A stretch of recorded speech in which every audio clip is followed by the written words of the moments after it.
Matt Reeves is deep into casting for The Batman Part 2, and one role is reportedly causing serious turbulence: Christopher Dent, Harvey Dent's father. According to industry chatter, both Brad Pitt and Stellan Skarsgård have declined the part. That alone tells you something important. This is not a throwaway cameo. This is not a background parent figure. This is a character with weight. In DC lore, Christopher Dent is a deeply troubled man.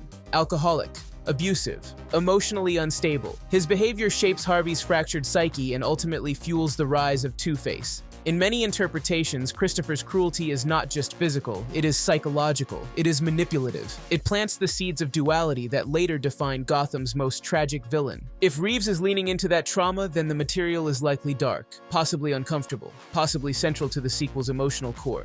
So if Pitt and Skarsgård stepped away, who could step in? Here are 5 actors who could bring something completely different to Christopher Dent.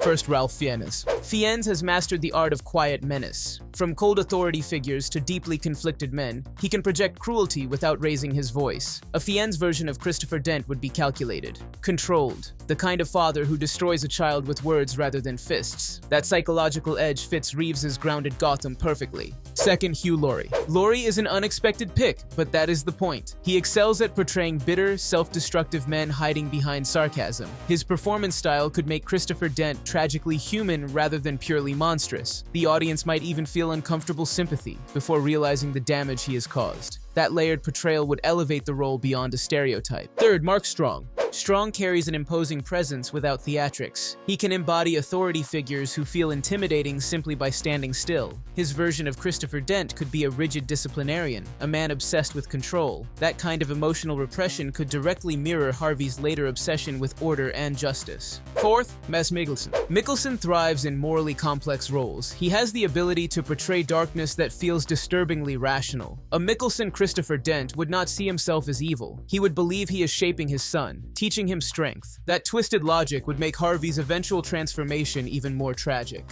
Fifth, Ben Mendelsohn. Mendelsohn specializes in broken men with simmering instability. His performances often feel painfully real. Not theatrical villains, not comic book caricatures, just damaged individuals making terrible choices. In Reeves's hyper-real Gotham, that realism could be devastating. The interesting part about this casting saga is what it suggests about Harvey Dent himself. Rumors continue to swirl that Sebastian Stan may be circling the role of Harvey. If that is true, Reeves might be planning a deeply psychological arc, a political rising star shaped by childhood trauma, a man who believes in justice but carries inherited damage. Reeves has already proven with The Batman that he prefers character-driven storytelling over spectacle. This universe is gritty, grounded, focused on emotional consequences. Christopher Dent could become one of the most important unseen forces in Gotham's corruption narrative. And let us not forget the rest of the returning cast. Robert Pattinson will be back as Bruce Wayne. Jeffrey Wright returns as Commissioner Gordon. Andy Serkis continues as Alfred. Barry Keoghan is expected to expand his Joker presence. And Colin Farrell will likely return as Oz Cobb following the success of his Penguin storyline. Reeves recently hinted that the sequel's central villain is someone never really done in a movie before. That statement alone raises expectations. Could Christopher Dent himself be more significant than anticipated? Could the father's role stretch beyond flashbacks into something narratively bold?